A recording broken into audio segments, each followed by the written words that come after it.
In response to the number of missing and murdered Indigenous women and girls, the educational nonprofit Indigenous Vision is turning the tide with a movement for missing and murdered Indigenous warriors. Cronkite News reporter Imani shows us how a Valley teen is fighting with the nonprofit to teach others how to defend themselves against attacks. Imani?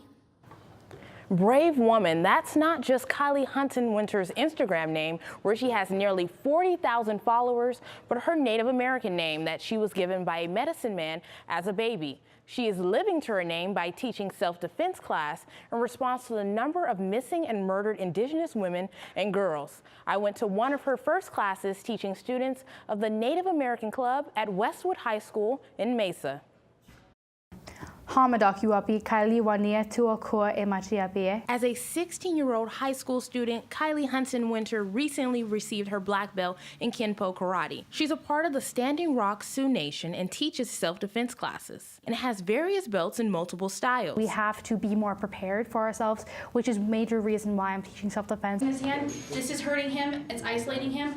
They assume that our lifestyles have something to do with drugs, alcohol, and risky situations. Together, SOUTA, Calling Lass, and Winter are working to reduce this problem. Calling Lass says now is the time to do something while she waits on legislators to implement policies that will protect Native American women and girls. Because in between now and the policy, women will still go missing. An Urban Indian Health Institute study that began in 2017 found out there were 506 cases of missing and murdered Indigenous women and girls from 71 urban cities.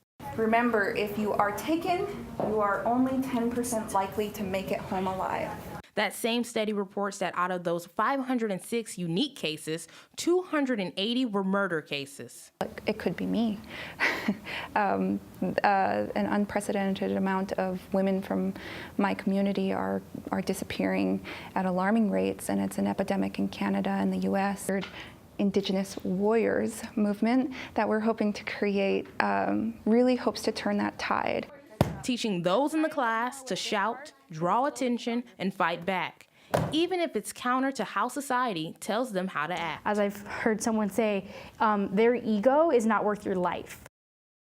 Her journey to helping others doesn't end in the classroom. Next month, KYLIE Winter will be teaching more life-saving techniques to help other teens at her reservation, and this summer at a camp for Native American girls in foster care in Montana. Live in the studio, Imani, Cronkite News.